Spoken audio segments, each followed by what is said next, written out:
Konnichiwa party peeps, MangaMan here, and welcome back to my look at the new anime that are coming out in 2018 that I am most excited for. Now this one, aside from the previous video that you saw today, is going to be a lot more loose. I'm not going to be ranking these in terms of like top favorites, but just ones that I have on my radar. Let's get right into it, starting with Overlord Season 2. Now, I felt that there was a lot of missed potential in the Season 1 of Overlord. I love the character design of Ainzun Gul from the first season. Just his design is just so badass. But what really hindered the first season was that there wasn't really much in terms of, well, stuff for the characters to do. It felt like it was missing something. And I hope that this season 2 will kind of fill in that missing void that I was missing out on. And I'm very much looking forward to it. I can't wait to see what direction the series goes in, and I can't wait to see more on these characters. I'm looking forward to season 2 of Seven Deadly Sins. Season 1 it's a pretty good shonen series, but it didn't really like capture me like series like My Hero Academia or even the big three back in the day like One Piece, Bleach, and Naruto. But for a new age shonen series, it's got a lot of the formulas down for a pretty good series, and I'm interested, and we'll probably check out the second season, see how it is, and I may talk about it when it comes out. As far as a new anime coming out, one that's on my pictures is a co-production between A1 Pictures and Studio Trigger, being Darling in the Franxx, with two X's. I love the mecha series. Big fans of like the original Macross, Gundam, of course. I like the original Mobile Suit, Gurren Lagann, and such. And well, you see my top 11 biggest anime mecha of all time.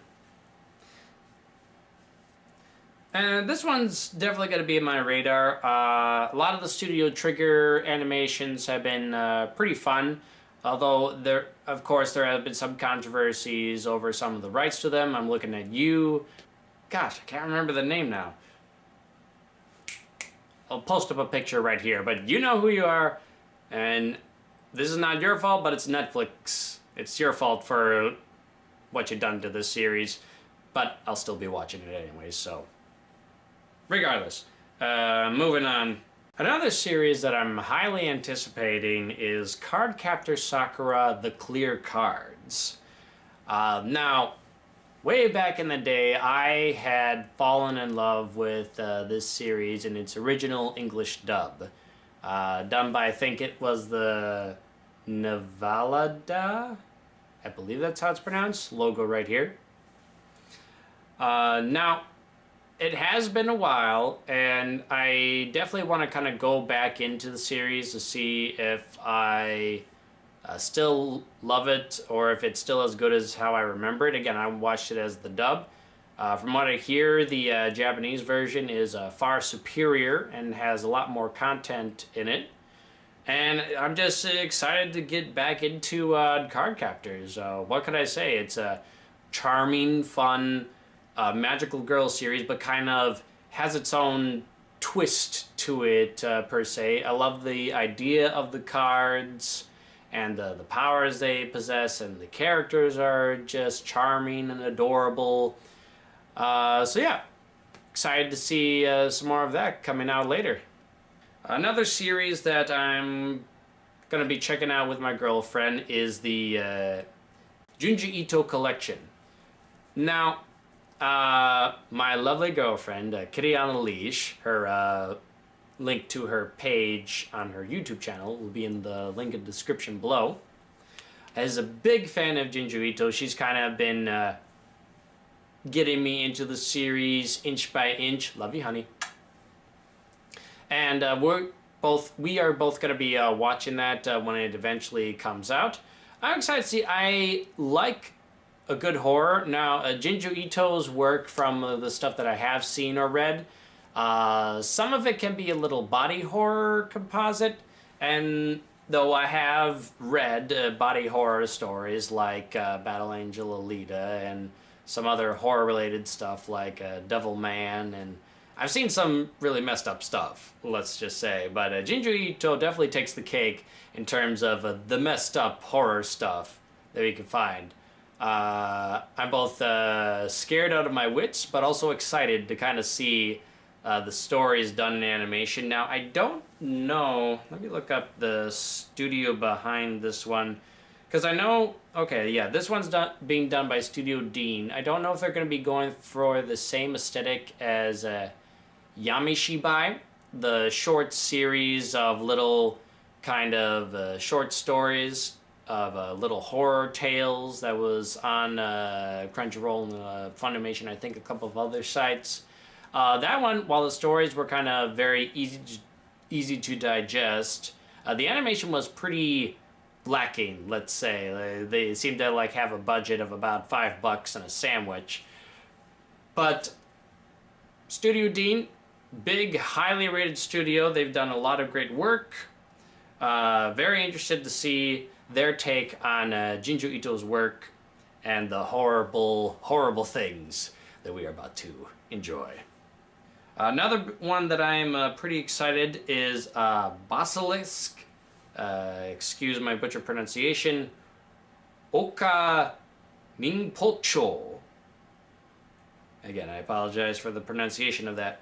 I own the original Basilisk in this beautiful collector's set. It's one of my favorite retellings of the Romeo and Juliet type story of two clans of ninja hating each other's guts, but two of them falling madly in love with each other, and just the overall carnage that can unfold. Now, from my understanding of this one, is that from the brief description that we've gotten from this new Basilisk story, is that it takes place 10 years after the events of the original Basilisk story. And from my recollection, only the two lovebirds made it out alive, which is a rather twist on the normal Romeo and Juliet storyline. But yeah, super excited to see what direction that this former Romeo and Juliet story will then take. Can't wait to see what all happens with it, and looking forward to that. And of course, I'm excited for Season 3s of My Hero Academia, obviously, and Season 3 of Attack on Titan when it comes out. Another one here, I'm just kind of browsing through my phone list here, is Death March Kara Hajimaru Isekai Koyosoko Yoko. Just kind of looking at it from a brief description. Actually, now that I'm kind of looking at it, it seems like it's going to be another alt-world genre. A guy being transported into a fantasy RPG. He's originally 29 years old, but when he goes in, he's a 15-year-old. So I might check it out just to see what it's all about, but I don't expect much from this. One that looks pretty interesting, Beatless, by Studio Dio Media.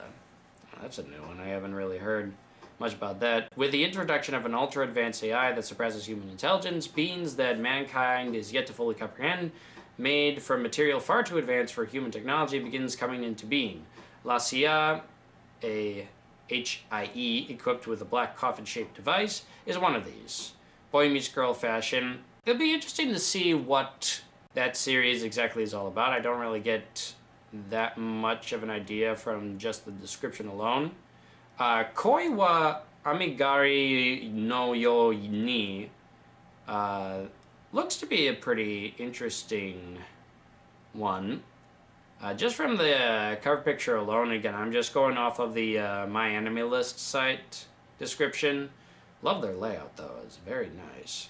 So from what the description basically that I've read from it, it looks to be kind of a romance story of a young girl falling in love with her store manager that she works with, who is several years older than her.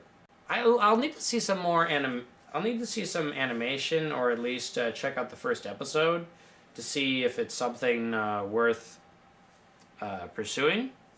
It might be. It definitely interests me. And finally, last one I'm going to talk about, and this one was probably going to be a very guilty pleasure for me, Killing Bites. From the trailers that I've seen of it and all the promotional stuff, this looks to be a Queen's Blade type style, but with furry animal, bestial girls and stuff. And yeah,